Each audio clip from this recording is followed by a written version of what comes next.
समस्ते कहती माँ और सासु भितर बहुत किछि फरक अछि। हाँ एटा मु भी स्वीकार करुची। हाँ सासु केबे माँ हे पारिबनी सत,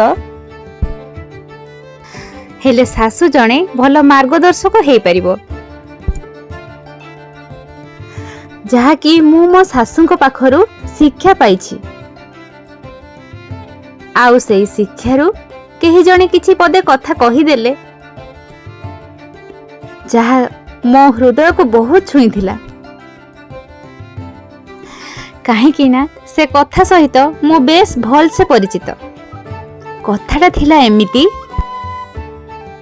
कांदी के जेबे आमे संसार रे आसीथिले सेतेबेले माँ आमको कोळेई नैथिले, हेले कांदी के जेबे आमे सासु घर को गले सेतेबेले सासु माँ आमको आलिंगन कले। माँ जीवन देले किंतु सासु माँ जीवन साथी रे देले।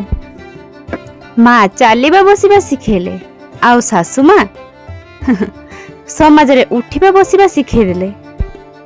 माँ घरर काम शिखेले आउ सासु माँ घर चलैबा शिखेले।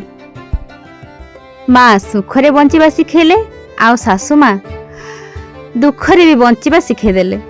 माँ भगवानक सह तुलनीय हेले सासु माँ गुरुंक सह तुलनीय। सेथिपाई तो आम झियो जीवन पाई आमे भगवान को कृतज्ञता जणाइबा निहाती आवश्यक। काहेकि ना आमे सिना झियो जन्म पाइलु बोली दुईटा माँ कर स्नेह गोटे जन्म रे मिला। धन्यवाद भगवान।